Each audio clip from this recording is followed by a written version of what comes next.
When I arrived at Enterprise in San Francisco, I was very upset to see that this was all they had left in the lot for me to take.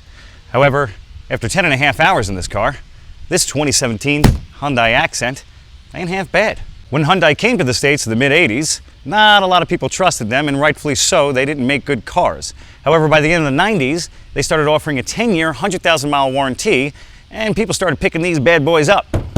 Hyundai has come a long way since then, and now you see them almost as frequently as Hondas and Toyotas. Their designs are very similar between models, so spotting one is never difficult. Even for an economy car, this has some pretty decent lines on it and isn't really unattractive. Each of their sedans is pretty much the same design, just stretched out a bit. This stubby little Accent makes for a decent option if you're in need of a fuel-efficient citygoer on the cheap. The interior is your typical get-what-you-pay-for. The basic design gets the job done, but the entry level ditches some needed options, which I'll explain in a bit. Don't let the speedo fool you. This car can't possibly make it to 140 miles an hour, but my favorite thing inside is this little caravan-style armrest for the driver. Really saved this car from being a total mess. This video isn't just about the Hyundai, but also about where it took me.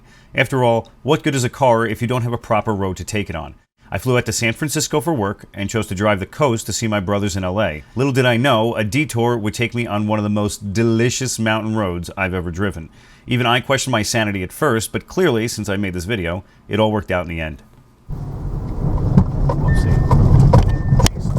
I'm driving the Pacific Coastal Highway, and I'm trusting this Hyundai on these roads with no service, and I don't know if that's a dumb move. On the way here, I saw a bunch of Aston Martins, really cool old school M3s, some other types of BMWs, old school Porsche, which was really awesome. So here I am, in a Hyundai Accent. Talk about a car that doesn't have enough power for the situation that I'm in. This is a underpowered automobile.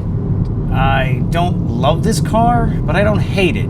It's not distracting me from the drive. The drive is absolutely gorgeous. The handling sure isn't the best. It's a little bit flowy. The body roll makes it actually kind of fun in a weird way. Come on, you're in an X3. If I can do this, you can do this. The one ends because it was a giant landslide and they never cleaned it up. I spoke to a nice gentleman who told me Nacimiento Ferguson Road cuts off, goes for about an hour and a half to the 101, and then I can take that down. I just asked if it was a paved road is pretty much all I asked. I hope I didn't pass it. I'm still looking for it. I'm a little concerned. But my concern right now is not the car. Hey, transmission's quick when you do the manual mode and you bump it around. It does flip through gears pretty nice. The visibility is good, so I can at least see this beautiful view that's around me. Where is Nacimiento Ferguson Road? 35,000 miles on the clock, and everything's still tight. Car feels good. I did fill up too at $5.50 a gallon because you're on the side of a mountain. And you know what's funny? I saw a UPS truck. Do they have Prime? The rations are running low. I have a bag of chips. I think that's it. I'm surprised at how good the brakes are on this car. Why does it not have Bluetooth? It's an $8 chip. There's no cruise control, and I didn't know that when I rented it. I always ask, Al, you're doing a 19-hour ride. Is there cruise control? It's very important to know. I'm still looking for Nacimiento Ferguson Road. It's been a while now. I rely a lot on Google Maps and Waze, and the second I lose service, I do go into a slight panic mode. This is it! Oh, I think I'm in for a treat. Whoa, this is like Jurassic Park. I'm in the Jurassic Park of America. This is amazing. Honestly, I would be honored if a Tyrannosaurus Rex came out of nowhere and ate me. That would be phenomenal at this point. Oh, this little citygoer is gonna have a lot of fun on these curves. Hyundai, don't you dare let me down. I only got one spare tire. You know, they do it on cops all the time, where they run on the rim for like 40 minutes. I'll ride this thing down to the rotor, down to the peg of the fucking axle. So apparently this is a windy road for the next hour and a half. Holy crap.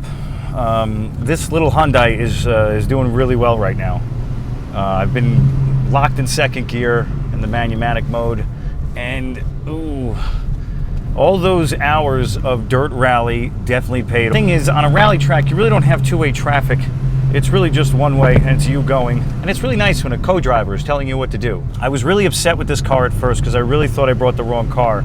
But this tiny little thing, it's really light, and it's really easy to throw around. And the sights, I can't believe it. You know, the thing is, I've been driving now for 6.5 hours, and just when you think you're burnt out, this road will liven you right up. To be fair, I don't know the road, though. Where's my co-driver? Oh my God, a kid on a skateboard. The kid's insane. So you got to pay a lot of attention. You got to take all your corners real wide. They're all blind corners, and you don't know if you have oncoming traffic. I think this is the perfect car because it's powerless, and you can't do anything stupid. Like if I accidentally, like I'll accidentally floor it for a second. What happened? Nothing. You know, front wheel drive, no power. I mean, this thing has to have 105 horsepower. It's getting more and more sexy. Ooh, we're going in the woods. This is exciting. But look at this view. This is just incredible. I think the one being closed was probably the best thing that could have happened to me. I never would have just said, hey, let's take a random road off the side. Oh, yes. I think this is actually my dream. Not in this car, but again, this car isn't letting me down right now. And I gotta tell you, this car's a little performer. Aren't you? And this thing is seeing 6,000 a lot. This should be called Hyundai 6000. Up, downshift, baby. Okay, can't see over this hill. Oh, we are clear for takeoff. Imagine if I had a car that can do something. Hopefully there's not some kind of park ranger. It's gonna say, hey, champ, pull over. You're speeding on the side of the mountain. Where's the Bluetooth? Who doesn't put Bluetooth in a car? Anyway, I wonder how much wear and tear I'm putting on this car in the span of 50 miles, because I bet you it's a lot. Enterprise probably has a lot of insurance riding on the fact that you have good brakes and, you know, the car's at least properly maintained. When I'm getting a little brave, you got to kind of pinch those brakes really quickly, and they do what they're supposed to do. So I couldn't ask for more than that. You know, I said to the Enterprise woman that I was going to send her the video once I was done. I don't think that's a good idea. Now you can really open it up. Now this is where I don't want this car. To be fair, I haven't seen one speed limit, so you can't say that I'm speeding. Look how that works. As far as the rest of the car, road noise is loud, drive quality, I mean, it's $15,000. You get what you pay for. So if anything, it's actually great considering. If you plug your phone into the USB port, even my phone said charging slowly. I think it was sucking juice out of it more than anything. Where's the Bluetooth? The moral of the story here is the cliche, don't judge a book by its cover. This was one of those situations where it was more fun to drive a slow car fast than a fast car slow. I've rented and enjoyed other Hyundais in the past, and despite wanting something more worthy of a coastal drive, it didn't ruin my journey. Don't get me wrong, the last 3 hours were pretty unbearable without cruise control as the excitement of the drive wore off after Nacimiento Road, which I've placed a link in the description of this video, by the way, if you're interested in finding it yourself. Most of the 500 miles I drove had endless mountains and vistas, which you do not get to see on the East Coast. I highly recommend the drive if you have the chance. As I came down in elevation, some of the power came back in the car, which was nice to have the extra 22 horsepower. And as night fell, all I wanted was to be in LA and go to bed, and that I did. I hope you enjoyed the video, subscribe if you like it, and as always, thanks for watching. And the worst thing is the woman was like, I was like, does this car have Bluetooth? She's like, yeah, it has Bluetooth.